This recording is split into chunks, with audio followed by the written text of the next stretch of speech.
Hello semua, hai. Selamat kembali ke Jom PDPR bersama dengan Cikgu Hamzah. Okey, untuk kali ini kita akan fokus kepada subjek perniagaan tingkatan 5. Anda semua sihat? Sudah makan? Sudah mandi? Betul ke dah mandi? Macam mau je ni.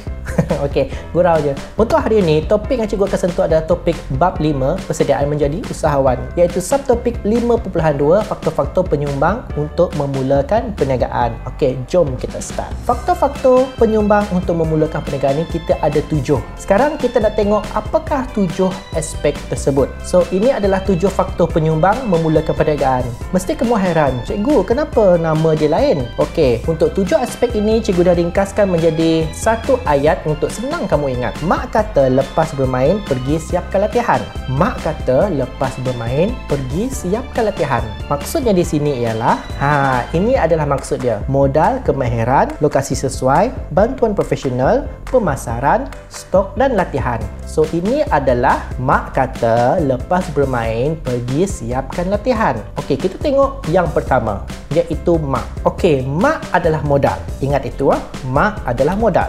Okey, apa itu modal? Modal merupakan permulaan bagi sesebuah perniagaan. Kalau tak ada modal, kita tak boleh nak teruskan perniagaan. Okey, modal bukan semata-mata merujuk pada wang tunai. Modal juga merujuk kepada alatan atau stok. Itu juga dikira modal. Jangan ingat modal itu duit sahaja. Tidak. Okey, untuk mendapatkan modal ini, kita ada dua cara, iaitu secara dalaman atau secara luaran. Okey, untuk dalaman adalah duit kita sendiri, duit tabung kita sendiri, duit simpanan kita sendiri, ataupun kita boleh pinjam daripada ahli-ahli keluarga kita atau saudara mara kita. Tapi yang the best, duit simpanan kita sendiri lah. Okey, itu adalah dalaman. Kalau luaran pula adalah pinjaman daripada bank, pinjaman daripada badan-badan berkanun. Kita akan sentuh apa itu badan berkanun nanti pada aspek ataupun faktor yang berikutnya. Okey, sebagai usahawan yang baru nak membuat satu perniagaan, boleh membuat pinjaman secara luaran. Kamu boleh pinjam ataupun boleh apply permohonan kamu daripada MARA ataupun Tekun Nasional. Okey, itu adalah modal. Kena ingat ada dua, iaitu dalaman dan luaran. Dalaman itu adalah simpanan duit kita sendiri ataupun pinjaman daripada ahli keluarga, dan luaran adalah pinjaman daripada bank ataupun badan-badan berkanun. Okey, next kita pergi kepada kemahiran. Untuk menjadi seorang usahawan yang berjaya, kita mestilah ada kemahiran-kemahiran tertentu. Sebab apa? Kita kena lengkapkan diri dengan pengetahuan dan kemahiran. Sekiranya kita ada ilmu yang banyak, itu tidak menjamin kita dapat untung ataupun kita dapat menjadi seorang usahawan yang berjaya. Kita mestilah ada kemahiran dan pengetahuan. Dua benda ini. Kemahiran apa? Kemahiran membaca, kemahiran menjual, kemahiran memujuk? Tidak, dia ada banyak. Apa yang cikgu nyatakan di sini ialah kemahiran mengurus kewangan, kemahiran memasarkan produk, kemahiran penggunaan media sosial yang berkesan. So, ini kita kena tahulah. Sebagai usahawan ni, kita kena tahu semua benda. Okey? Apakah yang dikatakan dengan kemahiran dalam teknologi maklumat? Okey, kemahiran dalam teknologi maklumat seiring dengan peredaran zaman kita pada masa kini. Okey, zaman kita dah terlalu canggih. Semua benda kita buat online.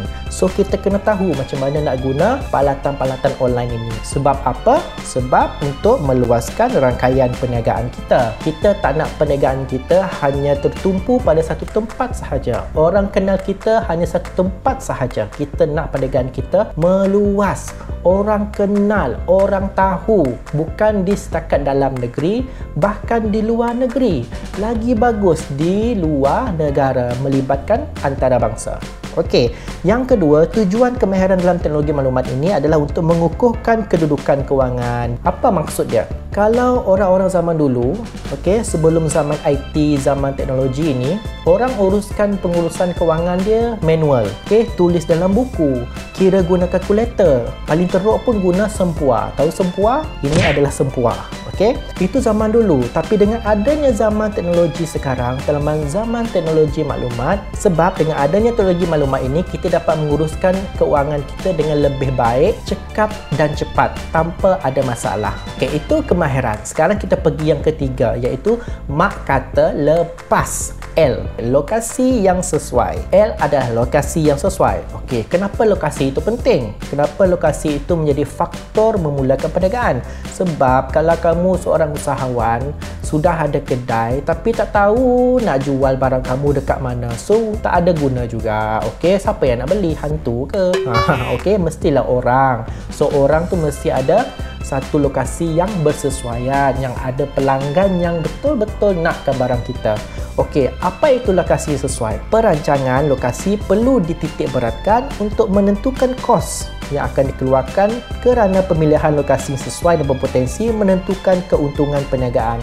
Maksudnya di sini, kita sebagai usahawan, kita kena target mana tempat kita nak jual barang kita. Kita tak boleh simply go out jual sesuka hati. Okey, contoh cikgu nak bagi. Katakanlah cikgu adalah penjual laptop, penjual tablet ataupun penjual handphone.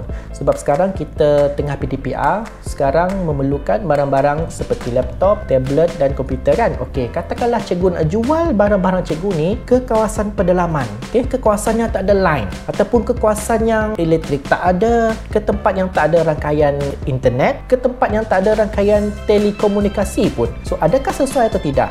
Tidak. Kamu jual murah macam mana pun, barang kamu tetap tidak akan laku. So, itu lokasi mestilah sesuai dengan barang dan produk apa kamu nak jual. Okey. Di sini cikgu dah nyatakan adalah pemilihan lokasi itu mestilah berdasarkan yang pertama, berdasarkan tumpuan ramai. Okey, mesti ada banyak ataupun ramai pelanggan, ramai penduduk di kawasan itu. Okey, sebab penduduk dan pelanggan adalah punca keuntungan. Okey. So, yang kedua adalah mesti dekat dengan tempat tinggal pelanggan. Okey, kalau kedai kamu tu jauh, nak pergi ke kedai kamu kena naik sampan, okey, 30 jam. Itu adalah tidak relevan dan tidak sesuai lah. Sekiranya kamu nak letakkan bisnes kamu di tempat yang sesuai, pastikan kedai kamu itu dekat dengan pelanggan. Pelanggan pergi pun hanya boleh guna basikal saja ataupun paling kurang pun motosikal. Kalau guna kereta pun tak sampai 5 minit sudah sampai. So, itu adalah lokasi yang sesuai lah. Sebab dia memudahkan kita juga untuk membeli barang. Kalau tiba-tiba ada sesuatu barang yang kita, biasalah kita dekat rumah kan, kalau kita nak masak sesuatu ke, kita nak perlukan sesuatu, mesti ada satu barang yang lupa. Bila ada barang yang kita nak lupa beli, kalau kita tengok kedai depan tu je, beli je lah. So itu akan memudahkan pelanggan. Yang ketiga adalah kemudahan infrastruktur. Mesti ada bekalan elektrik, mesti ada bekalan air, mesti ada kemudahan internet. Itu yang paling penting. Okey, kalau kedai kamu tak ada elektrik, kedai kamu hanya wujud pada masa pagi saja. Waktu pagi saja wujud, waktu malam tak buka. Kalau buka pun orang tak akan pergilah sebab takut, sebab gelap kan. Mudah dikunjungi. Mudah dikunjungi tadi tu senang lah. Orang boleh jalan kaki, boleh pergi kedai kamu. Dia tak ada susah sebab ada hubungan jalan raya tu sudah ada lah. Paling senang, paling okey dan paling best apabila pelanggan dia jalan kaki saja pergi kedai kamu. So itu yang paling the best. Tak ada pula nak pergi kedai kamu tu terpaksa lalu sungai lah, turun naik bukit lah, meredah lautan api lah. Okey, ada periuk api kamu kena elak lah. Tidak macam tu sekali. Okey, so itu bukan satu contoh lokasi yang sesuai lah. Okey, next kita pergi kepada faktor yang seterusnya. Okey, bantuan profesional. Okey, bantuan profesional terbahagi kepada dua, iaitu agensi kerajaan dan badan berkanun. Okey, agensi kerajaan bermaksud adalah satu agensi yang milik kerajaan sepenuhnya. Okey, badan berkanun pula bermaksud adalah agensi separa kerajaan yang ditubuhkan di bawah peruntukan Akta Parlimen atau enakmen Dewan Undangan Negeri. Okey, cikgu ulang balik. Agensi kerajaan adalah agensi yang dimiliki oleh kerajaan sepenuhnya, manakala badan berkanun adalah agensi separa kerajaan yang ditubuhkan di bawah peruntukan Akta Parlimen atau enakmen Dewan Undangan Negeri. So, itu adalah beza dua itu. So, cikgu akan bagi contoh sekejap lagi. Kita memerlukan bantuan dari sudut dua aspek ini. Yang pertama adalah kewangan, iaitu dari segi pinjaman modal dan subsidi. Yang ini memang penting lah sebab kita memulakan perniagaan kena perlu ada modal. Bagi orang yang tak ada duit simpanan dia tu, dia boleh pinjam melalui secara luaran, iaitu secara pinjaman inilah. Itu kewangan. Okey, yang kedua bukan kewangan. Apa maksud bukan kewangan? Bukan kewangan bermaksud khidmat nasihat dan rundingan. Yang ini sangat-sangat penting. Pihak kerajaan dan ataupun badan berkanun, selain mereka bagi pinjaman wang, mereka boleh bagi khidmat nasihat, dia bagi rundingan lah, bincang orang, adakah bisnes kamu ni sesuai atau tidak, okey, di mana kamu nak letak bisnes. Contohnya kalau kamu tak ada idea nak buka bisnes apa, tapi kamu nak buat bisnes tapi tak ada idea nak buka bisnes apa, so mereka boleh bagi cadangan, boleh bagi nasihat, boleh bagi idea. Okey, bila dah ada idea itu mereka boleh cari mana lokasi yang sesuai. Okey, hikmat nasihat ini merangkumi ilmu pengetahuan, kemahiran, keusahawanan. Sebab kalau kita mula dari zero, kalau kita belajar dengan bantuan profesional ini daripada agensi kerajaan dan badan berkanun, kita boleh akan jadi zero to hero. Okey, so itu bantuan profesional. Okey, contoh agensi kerajaan adalah seperti Kementerian Pertanian dan Industri Asas Tani MOA. Yang kedua adalah Kementerian Kemajuan Luar Bandar dan Wilayah KKLW, Kementerian Perdagangan Dalam Negeri, Koperasi dan Kepenggunaan KPDNKK, dan Kementerian Sains, Teknologi dan Inovasi MOSTI. So itu agensi kerajaan. Agensi badan berkanun pula seperti MARA, Majlis Amanah Rakyat, Bank Simpanan Nasional, BSN, SME Corporation, kita panggil SME Corp, okey, Perbadanan Jaminan Kredit Malaysia Berhad, CGC. Okey, itu adalah contoh badan-badan berkanun. Okey, so kita pergi kepada seterusnya iaitu pemasaran. Okey, apa itu pemasaran? Kenapa kita perlu pasarkan produk kita? Sebab nak bagi orang tahu dan kenal, dan supaya lagi satu untuk produk kamu sampai ke tangan pengguna. Okey, pemasaran. Strategi, proses atau kaedah yang berkesan untuk menyalurkan barang dan perkhidmatan daripada pengeluar kepada pengguna.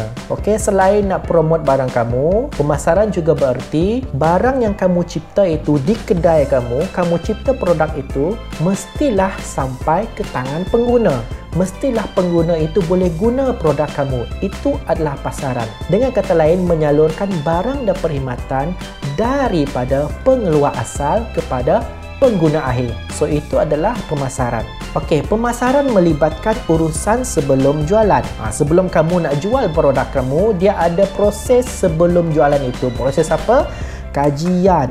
Contohnya, kamu kena kaji produk kamu tu, adakah produk kamu itu selamat? Adakah produk kamu itu sesuai? Itu kajian. Okey, pembangunan produk, research and development. Kena uji dulu. Contoh paling senang adalah topik leather lah. Okey, sebelum topik leather itu dipasarkan, dijualkan kepada pengguna, dia kena test dulu. Okey, dia kena test pada patung manusia lah. Okey, dia nak pastikan helmet itu, topik leather itu betul-betul lasak, betul-betul melindungi kepala manusia. So itu adalah pengembangan produk dan penyelidikan produk. Okey, kualiti produk. Kena tahu juga adakah produk yang kamu keluarkan itu berkualiti tinggi. Maksudnya di sini, kalau dah jual sehari itu, adakah dia bertahan lama? Penetapan harga, kena tahu juga berapa harga yang kamu letak. Adakah harga dia tinggi, kamu letak mahal, sesuai ke tidak? Harga yang terlalu rendah, sesuai atau tidak? So itu kamu kena kaji sendirilah dan kena selidik. Okey, kita kena fikir dulu. Okey, so yang seterusnya adalah pengagihan produk. Maksudnya di sini produk itu kita nak agihkan kepada siapa? Kita tak agihkan kepada semua. Mesti kita target satu sasaran pengguna dia. Manakah barang produk saya ni kena jual? Siapakah pembeli yang betul-betul nak beli barang saya? So itu kita kena fikir. Okey, pembungkusan. Pembungkusan pun salah satu aspek pemasaran juga, di mana pembungkusan ini satu, kalau kita tengok, kalau menarik, orang akan tertarik dan mungkin peratusan untuk membeli itu ada. Okey, dan seterusnya urusan selepas jualan. Urusan selepas jualan ni bermaksud adakah kamu memberi perkhidmatan selepas jualan. Contohnya kalau kat kedai runcit, biasanya kalau orang dah beli barang di kedai kita akan tolong dia masukkan dalam beg plastik. Itu adalah urusan selepas jualan ataupun perkhidmatan selepas jualan. Kadang-kadang kalau pengguna itu beli barang perabot daripada kita, contohnya katil, tilam, takkanlah kita nak suruh pelanggan tu bawa sendiri kan? Okey, dahlah pelanggan tu bawa kereta kancil je. Dia beli perabot, kamu nak suruh dia bawa sendiri. Mana boleh. Okey, sebab dia macam kita bagi kepercayaan lah, kita macam rasa dihargai, rasa dilindungi. Mungkin mereka akan beli barang dengan kita lagi sekali ya, sebab kita nak jaminkan pelanggan sentiasa setia dengan kita. Okey, itu urusan sebelum jualan lah. Okey, kita tengok tujuan pemasaran. Okey, apa tujuan pemasaran ni sebenarnya? Okey, tujuan yang pertama adalah tingkatkan jualan produk. Sebab kalau barang itu sampai ke pengetahuan pengguna, pengguna akan membelilah. Okey, pengguna akan membeli. Bila pengguna pembeli, kita pun dapat untung. Okey, so yang kedua adalah penjenamaan semula di mana imej baharu kepada pengguna. Katakanlah kita keluarkan produk A, kita jual produk A ini kepada pengguna. Okey, pada suatu hari pengguna tu datang ke kedai kita untuk membeli produk A ini. Mula-mula dia beli. Okey, dia beli, dia cuba, dia bawa balik, dah bayar apa semualah, dia bawa balik. Lepas tu one day dia datang ke kedai kita, dia bagi komen. Okey, saya rasa produk kamu ni kekurangan inilah. Kalau boleh kita tambahin ini lagi. So, itu adalah satu informasi tambahan untuk kita perbaiki kita punya produk. Okey, di mana one day nanti ataupun suatu hari nanti kita akan ubah produk A tu menjadi produk B. Di mana produk B sudah semestinya lebih bagus daripada produk A. Contoh senang tu bagi adalah pencuci pakaian. Kamu letak dalam plastik, bungkusan plastik yang menarik lah. Biasanya yang bentuk serbuk itu. Okey, itu produk kamu yang pertama. Kamu jual, ada pengguna beli. Bila pengguna beli, lepas tu dia komen, okey, pencuci kamu ni bagus lah. Cepat larut. Cuma masalah dia kurang wangi. Selepas pengguna komplain, dia bagi cadangan dan maklum balas, kamu boleh tambah baik produk kamu, di mana produk A tadi, pencuci itu tadi serbuk, kamu ubah menjadi pencuci cecair, di mana pencuci cecair ini boleh jadi pelembut dan ada pewangi dia. So itu adalah imej baru atau penjenamaan semula. Okey, yang ketiga, memperkenalkan produk sedia ada di pasaran baharu. Pasaran baharu. Okay, contohnya kamu jual pencuci tadi, produk B tadi, pencuci pakaian yang ada wangian dan ada pelembut di dalam itu, kamu jual di lokasi A. Okey, lokasi A. Semua orang dah kenal barang kamu di lokasi A. Tapi masalahnya, kamu nak luaskan lagi bisnes kamu. Okey, apa perlu kamu buat? So, kamu letakkan ataupun kamu promosikan, kamu pasarkan barang kamu ke lokasi B pula. Okey, bila dah A dan B dah tahu, kamu pergi cari lokasi yang lain, lokasi E, lokasi C, lokasi D, E, F, G. Biar semua orang tahu. So, itu adalah maksud dia memperkenalkan produk sedia ada ke pasaran baru. Sebab kadang-kadang barang kita walaupun dah lama di pasaran, ada certain tempat dia tak tahu barang kita. So, kita kena cari mana tempat yang memang tak tahu pun tentang barang kita. So, kita masuk pasaran itu, kita jual dan kita perkenalkan kepada pengguna. Okey? So, yang seterusnya, memastikan produk sampai ke tangan pengguna. Yang ini penting. Okey, selepas kamu hasilkan satu produk itu, kamu kena pastikan produk itu mesti sampai ke tangan pengguna. Pengguna mesti beli, pengguna mesti cuba, okey? Dia mesti rasakan produk kamu itu lebih baik daripada produk-produk lain, okey? Itu adalah tujuan pemasaran, okey? Okey, yang ini yang penting. Dua faktor penting bagi pemasaran. Okey, yang ini adalah faktor-faktor yang perlu kamu ingat, di mana biasanya ditanya pada soalan objektif dan soalan esei juga, bahagian A. Okey, yang pertama adalah sasaran pasaran. Yang kedua adalah campuran pemasaran. So, kita tengok kepada sasaran pemasaran dahulu. Okey, sasaran pemasaran ini bermaksud tahu tentang ciri dan kehendak pengguna untuk memastikan produk dan perkhidmatan dengan lebih berkesan. Kamu sebagai usahawan kena tahu ciri produk kamu dan kehendak pengguna kamu supaya barang kamu tu boleh mereka terima. Okey, mereka boleh membeli. Bila mereka membeli, mereka boleh setia kepada produk kamu. So, itu sasaran pasaran. Kamu kena tahu itu. Apa kehendak pelanggan kamu? Okey, kalau pelanggan kamu hendakkan produk B, kamu janganlah jual produk A. Kalau kamu nak jual juga, memang tak lakulah. Okey, kalau pelanggan kamu nak produk C, kamu juallah produk C. Dia nak produk B, kamu juallah produk B supaya boleh laku. Okey. Yang kedua, campuran pemasaran. Cikgu ringkaskan di sini adalah 4P. 4P itu adalah produk, place, price and promotion. Produk adalah produk kamu, barang kamu. Place adalah lokasi kamu nak jual barang kamu. Price adalah harga barang kamu itu, sama ada tinggi, rendah atau berpatutan. Okey. Dan promotion, kamu kena promote barang kamu tu agar dia sampai kepada tangan pengguna. Okey, contoh cikgu bagi senang sinilah. 4P ya. 1. Produk. Produk cikgu adalah produk mencuci. Produk pencuci, cecair pencuci yang ada pelembut dan pewangi di dalam itu. Okey, itu adalah produk cikgu. Kedua, place. Cikgu kena tahu siapa yang memerlukan produk pencuci cikgu ini. Cikgu kena cari di manakah lokasi yang sesuai untuk cikgu jual, di manakah pelanggan yang sesuai dengan barang pencuci ini. Itu yang kedua. Yang ketiga, harga, price. Cikgu kena letakkan harga, tak boleh terlalu tinggi, tak boleh terlalu rendah. Okay, kalau terlalu tinggi mungkin tak laku. Kalau terlalu rendah mungkin cikgu tak dapat untung. Okey, dan yang ketiga, promotion. Bermaksudnya cikgu kena promote barang cikgu. Okey, cikgu promosikan barang cikgu di mana saja, di media sosial ke, di akhbar ke, di majalah ke, di TV ke. Itu satu. Dan lagi satu, cikgu kena pastikan produk pencuci cikgu ni mesti sampai ke tangan pengguna. Selain barangan kamu itu sampai ke tangan pengguna, dia dah beli, pastikan kamu punya kualiti pencuci itu sama seperti yang kamu iklankan. So itu maksud dia. Okey, produk, place, price dan promotion. Okey, ini yang cikgu maksudkan tadi, campuran pemasaran ini. Produk, place, price dan promotion. Empat ini mesti berkaitan antara satu sama lain lah untuk menjadikan aspek pemasaran kamu tu sempurna. Okey, seterusnya stok. Stok adalah barangan yang disimpan untuk kamu jual. Barang yang disimpan untuk dijual itu adalah stok. Okey, barang yang disimpan untuk kamu makan itu adalah stok makanan kamu. Buat apa kamu buka bisnes tapi buka bisnes untuk kamu makan? Okey, siapa nak untung? Ingatlah, barangan yang disimpan untuk dijual. So, yang kedua, usahawan haruslah bijak menguruskan stok bagi mengelakkan modal terikat kepada stok. Okey, maksudnya di sini kamu bisnes jual barang, pastikan kamu dapat untung yang berlipat-lipat ganda daripada jumlah stok kamu. Okey, contohnya di sini cikgu bagilah. Hari ini kita beli stok 10,000. Jual dapat untung 10,000. Bulan depan beli stok 10,000.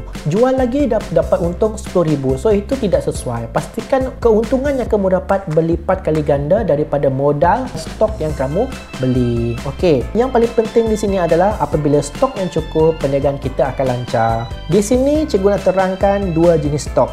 Satu, stok bergerak pantas. Satu, stok bergerak perlahan. Okey, apakah stok bergerak pantas? Apakah stok bergerak perlahan? Sebelum cikgu terangkan, cikgu nak kamu tengok video ni dulu. Saya. Yeah. Saya. Ikan. Mana Abang Junis ni? Kakak cantik ah. Janganlah. Mau beli saya ah? Saya ke? Yalah, kakak lah. Takkan lu punya beg. Okey, Abang Junis nanti I call jap nak beli barang jap. Okey. Beli mah, murah saja mah. Ada jual apa hari ni? Hari ini saya ada jual ikan, Okay. jual sayur, jual buah, semua ada saya jual. Hari ini memang sangat murah, fresh semua, saga. Beli. Okey, jap saya nak call saya punya boyfriend ni. Hello Abang Junis. Hari ni Abang Junis nak makan apa Sebab di sini ada banyak jual, ada ikan, sayur semua, ayam semua ada. Semua Okey. Bye. Wah. You punya laki ah, mau makan apa? Dia nak semua. Saya ambil semua je lah. Semua ah? Ayah, you punya laki tu ah. Semua ah? Okey, semua 7,000. Okey. Saya back in je. Boleh. Okey. Bye. Thank you kakak manis. Nanti datang lagi. Ya. Salah jalan. Ayah, salah jalan punya orang. Mari beli. Murah. Barang murah. Ada diskaun. Mari beli. Amari itu berapa Amari itu? Amari itu murah saja kak. Kita jual satu set sekali dengan sofa, harga dia 50,000. Okey. Yang tu satu set dapur tu berapa Yang itu pun ada murah kak. Satu set tu ada murah. 30 orang boleh makan sekali. Okey. Ada tak abang jual satu set ruang tamu sekali dengan padang golf? Oh, yang itu Yang itu kita tak jual lagi lah kak. Tak ada lah ke kedai. Sekarang kalau kita nak jual, kita jual satu set dengan tanah kubur. Itu ada diskaun. Macam. Alah, tak ada ke? Mungkin lah, tak apalah. Bye. Kak, jangan pergi kak. Kak, ada jual lagi murah kak. Alah. Macam mana nak laku ni? Kita jual murah satu set kot. Alah. Faham apa itu stok bergerak pantas dan bergerak perlahan? Berdasarkan video yang kamu tengok tadi, cikgu harap kamu faham betul-betul lah. Cikgu terangkan lagi sekali. Stok bergerak pantas bermaksud dia dijual dengan cepat habis dijual. Okey, sebab apa? Sebab dia adalah barang keperluan harian seperti makanan, tepung, gula, garam, semua itulah, sayur, semua itu barang-barang keperluan itu cepat habis. Itu adalah stok bergerak pantas. Sebab apa? Dia adalah berisiko rendah. Sebab apa rendah? Sebab dia pantas dijual. Kita tak perlu simpan juga barang itu. Kalau kita jual pada hari ini, barang itu habis hari ini. Okey, itu maksud stok pantas. So, kita tak ada risiko untuk simpan barang itu. Sebab itu mengelakkan stok busuk, luput dan usang. So, itu stok bergerak pantas. Stok bergerak perlahan pula bermaksud dia ambil masa yang lama untuk dijual. Bila ambil masa yang lama, so risiko pun tinggi. Okay, sebab apa risiko tinggi? Sebab barang itu dia jadi outdated. Dia jadi rosak dan ketinggalan zaman. Contoh barang adalah perabot, kereta mewah, komputer. Biasanya barang stok bergerak perlahan ni dia ikut musim. Kalau musim perayaan memang orang akan belilah, macam sofa, TV, semua biasa tu lah. Dia tak beli hari-hari. So barang tu akan lama di kedai. Bila lama di kedai, dia mungkin akan rosak lah. Rosak dengan mungkin ada tikus, ada anak-anak. Okay? Lagi satu, dia mungkin outdated, sudah ketinggalan zaman. Okay? Jualan akan lama dan lambat. Bila dah lama dan lambat, risiko tinggi. Berbeza dengan stok barangan cepat tadi, bila jual cepat, risiko rendah. Okay, biasanya soalan stok bergerak pantas dan stok bergerak perlahan ini biasanya keluar dalam bentuk perbezaan. Okay, biasanya keluar dalam bentuk bahagian A, bahagian essay A, dengan juga terdapat juga keluar dalam bahagian objektif. Okay, kamu kena tahu perbezaan dia lah. Mana risiko rendah, mana risiko tinggi, mana yang dijual dengan cepat, mana dijual dengan perlahan. So, kita pergi kepada faktor yang terakhir, iaitu L, latihan. Sebagai usahawan, kita kenalah sediakan diri kita dengan pelbagai latihan-latihan, pelbagai ilmu pengetahuan, pelbagai kemahiran supaya kita boleh maju dan berdaya saing. Okey, macam mana mendapatkan latihan? Melalui kursus dan latihan, usahawan mampu mengaplikasikan ilmu yang dipelajari dalam perniagaan. Okey, sebab ilmu ni kita kena belajar sampai kita mati. Tak ada orang bagi tahu ilmu sampai SPM saja, lepas tu tak perlu belajar. No, ilmu sampai bila-bila, selagi kita hidup kena belajar. Sebab ilmu itu sentiasa ada benda baru. Okay, apakah latihan-latihan yang biasanya dipelajari? Okey, latihan pengurusan kewangan, latihan pengurusan stok, macam mana uruskan stok kita dengan lebih bijak. Okey, pengurusan kewangan tu macam mana kita nak target keuntungan kita, target sasaran jualan kita supaya kita boleh dapat untung lah. Pengurusan sumber manusia, macam mana kita handle hubungan kita sebagai bos dengan pekerja. Kalau kita sebagai bos yang autokratik, tegas, okey, apa-apa komen yang pekerja kita bagi tahu kita tak dengar, so itu pun tak boleh. Kita sebagai bos laissez-faire, memberi kebebasan kepada pekerja kita pun tak boleh juga. Okey, pengurusan sumber manusia ni sangat penting juga untuk menjamin keuntungan kita punya perniagaan. Okey, kita kena jaga hubungan kita dengan pekerja kita. Kita kena jaga dia sebagai family. Okey, kalau dia sakit, kalau dia nak cakap cuti, kita bagi cuti, jangan paksa dia bekerja lah. Okey, nanti tak pasal-pasal bos kena bunuh dengan pekerja, susah lagi. Okey, seterusnya, kenapa latihan itu sangat-sangat penting? Kepentingan latihan itu. Kenapa? Satu, memberi dorongan. Okey, memberi dorongan maksudnya kita kena ada sentiasa bersemangat untuk meneruskan perniagaan kita di mana kita jatuh. Okey, sebab kalau kita sebagai usahawan tidak semestinya kita akan untung sentiasa. Sometimes kita akan ada rugi juga. Kita tak akan untung selama-lamanya. Memang kita akan ada satu tahap untuk merasai jatuhnya perniagaan itu. So, dengan adanya latihan ini, kita akan dapat dorongan daripada kawan-kawan, daripada agensi-agensi kerajaan tadi. Okay? Diorang bagi dorongan dengan kita, diorang bagi support dengan kita. Selain kita dapat motivasi dan semangat untuk teruskan kita punya perniagaan. Okey, selain itu perancangan-perancangan tertentu. Kita kena buat plan. Okey, kita tak boleh terus saja jual barang tanpa ada plan dan langkah-langkah tertentu. Kita kena rancang setiap hari supaya kita dapat memastikan perniagaan kita ni berjalan dengan lancar. Lagi satu, latihan ini dia seiring dengan perkembangan teknologi. Dengan adanya teknologi, kita dapat perkenalkan barang kita. Okey. Yang seterusnya, menerapkan etika perniagaan. Okey, etika perniagaan ni contoh dia adalah etika-etika kita sebagai bos dengan etika kita sebagai pekerja. Okey. So etika ni sangat penting. Dia menjaga hubungan kita dengan pekerja, dan yang paling penting adalah menjaga hubungan kita sebagai peniaga kepada pelanggan. Itu yang penting. Okey, itu adalah 7 faktor-faktor penyumbang memulakan perniagaan. Kamu kena ingat bentuk pizza ini ya.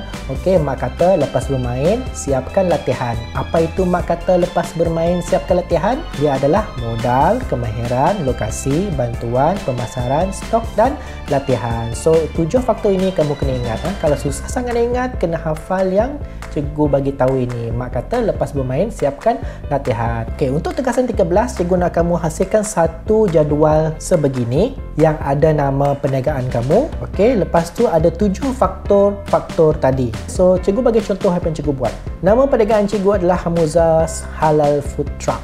Okay, untuk modal, cikgu buat simpanan sendiri dan pinjaman bank. So, ini tak semestinya kamu kena ikut dua-dua. Itu depends dengan kamu punya perniagaan. Kalau kamu rasa simpanan sendiri itu dah cukup, kamu letak simpanan sendiri sahaja. Okey, kemahiran cikgu menggunakan media sosial untuk meluaskan rangkaian perniagaan, YouTube, Facebook, Instagram dan Twitter. Itu kemahiran cikgu. Okey, kemahiran cikgu lagi adalah mencipta logo dan poster perniagaan sendiri.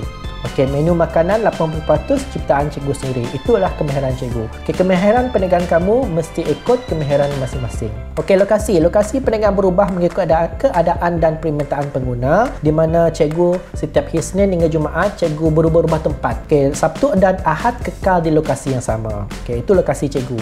Okey, bantuan profesional, cikgu perlukan bantuan dua lah, Mara dan Tekun. Okey, tak semestinya kena ada dua.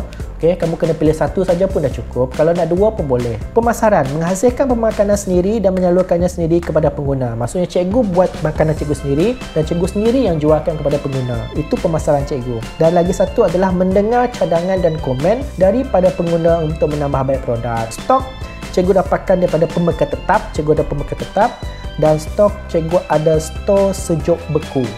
Cikgu ada stor sendiri, freezer sendiri untuk letakkan barang yang belum digunakan. Dan yang terakhir, latihan. Cikgu menghadiri kursus perniagaan dan keusahawanan 1 kali sebulan. Kalau kamu nak letak sekali seminggu pun boleh, 2 kali sebulan pun boleh, ikut jenis perniagaan kamu. Okey, so itu adalah tugasan kamu pada minggu ini. So, setakat itu saja video PDPR bersama dengan Cikgu Hamzah untuk pada hari ini. Terima kasih banyak-banyak sebab kamu boleh tengok video cikgu ni dari awal sehingga habis. Okay, sekiranya tak faham, boleh personal message cikgu dan boleh ulang balik video cikgu ni. Okay, so semoga kita berjumpa lagi. Bye-bye.